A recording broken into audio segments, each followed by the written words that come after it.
Okay, you allsa. I found this at Lowe's, and we're going to try make our own little digital timing wheel. See if it works.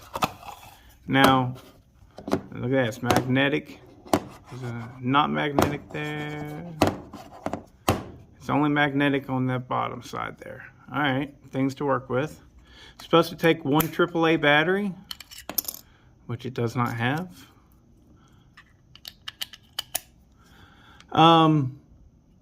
So these right here, I know that Dino Joe, he offers them on his website. I don't know what the name of his website is right off the bat, but he makes a real nice little setup where these things have a little enclosure, and out the back there's a drill chuck so that you can just easily attach it onto your crankshaft. And if you guys don't want to build one yourself, go there. If you don't know who I'm talking about, he's got a YouTube channel called Dino Joe, and his name is Joe Harkness. Anyways, he's got a real nice website, and he does some great work. And I'll try and link to it, but whenever I'm putting this video together. So anyways, but for me, I found this, and I think he charges 80 bucks, something like that, which I think is a stellar deal. It's a really good deal. But I can fabricate myself and everything, and I found this. I think it was, let's see, I got the receipt right here. It was $26.98 right there. So we're gonna throw a battery in this real quick and see if it works. Well, that's a bummer. So let's see if we can. All right, so we zero it right there. It'll do 90. Well, my desk, I guess, is not level. It'll do 90, but as soon as it goes past that, it starts counting down from 90. So instead of being a 360-degree digital angle finder, it's 490 degrees, which is, for me, a pain in the ass. Now, a 180 would be okay, but we're going to go ahead and push through with this video. I'll make the device, and then whenever I get a chance, I'll just take this back to Lowe's, and then I'll order me a 360 angle locator, digital angle locator. So let's go through with the project. And the way that I'm going to do this is for all you guys who don't have a welder, but you do have, I know you got an angle grinder, and you've got a drill. That should be all you need. So let's get to it. Okay, so here's what I came up with. So you got your chuck. Make sure you get a 1/2-inch chuck. All right, it's got to be big enough to go over the crankshafts. You can buy these at Home Depot or Lowe's, anything. It'll probably be in the drill section. With this one right here, this is the one that I was already using for my degree wheel. I had it on there like this, and now the threads didn't match up, so I had just Gorilla Glued it. Anyways, it's got a real awkward thread pitch in there.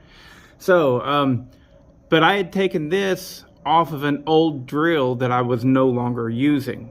So that's where stuff like this is good for a guy like me. I have trash angle iron laying around. I have a bunch of old bolts laying around. So, but anyways, there are plenty of videos on YouTube of how to get a chuck off. Basically, all it is an Allen head screw down in there, or maybe it's a Torx bit screw. I don't know. I can't remember. But yeah, just look up a video on how to get a chuck off of a drill. Anyways, find you something that'll go through that hole. Now with me, I wanted to use this bolt. All right, I like the size of it.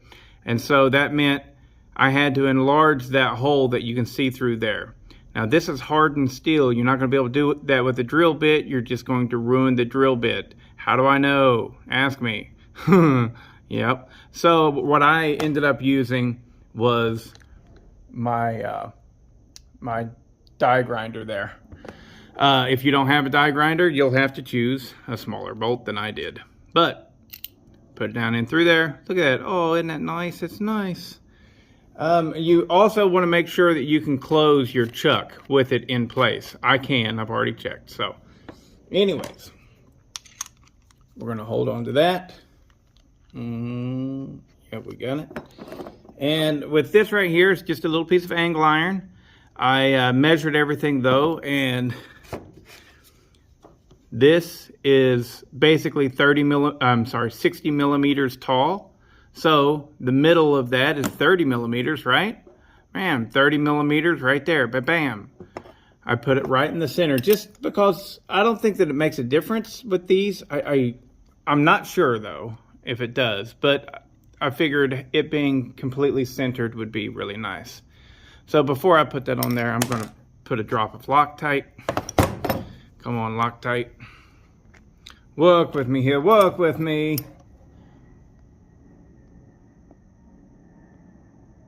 There we go.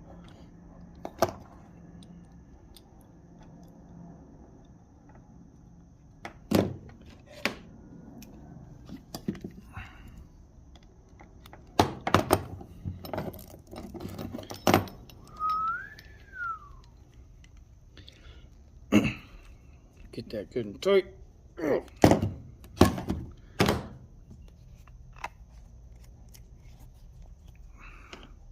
All right, now that'll go right onto our crankshaft. We got a lot of room to sit here and mess with it. With this degree wheel, I was constantly trying hard to get my hands back behind it. This will be a lot simpler. And then magnetic base right there. Let's throw it on a saw and see real quick. All right, so this is the Shindaiwa 757. This is the clutch side.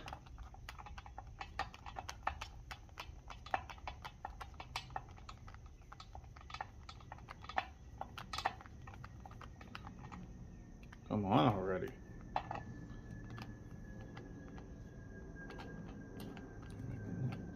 Yeah, there we go. Ta-da! That's gonna work beautifully. Let's this one right here is different. This Shindaiwa crank is quite different.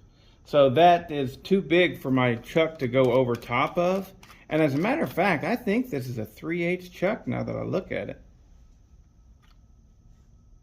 It is, son of a bitch. I told y'all to get a 1/2 inch chuck and I've got a 3/8 one.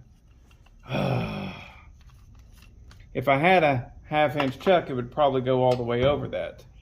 But it's not, and I'm just catching it here on those little threads. So on a saw like this, I might want to go on the flywheel side. Dang it, that sucks. All right, let's see if this works better. Oh yeah.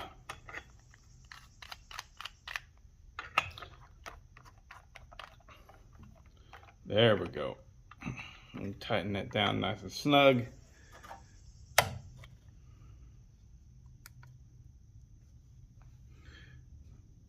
Let's zero it in right there. Consider this. There we go. All right.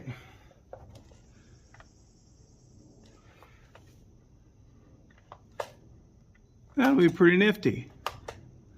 Like I said, I mean, I'll go ahead and use this. You can use it, it'll still work, but it would be handy if it didn't break everything up in 4 90 degrees. You know, I'd rather have either a 180 or a 360 digital angle finder. But this video is about the mount. Ta-da!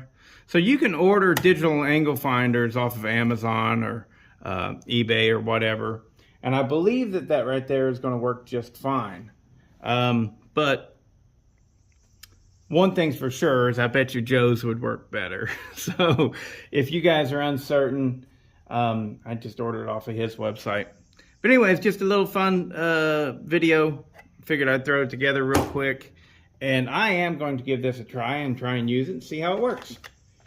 So, but that's easy. Anybody can make that with most of the tools that most people have. You know, just a grinder to cut this angle iron, get you any kind of piece of angle iron you want, and a bolt to go through there, and bolt it on, we're good to go.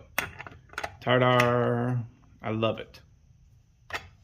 Let's fire this thing up.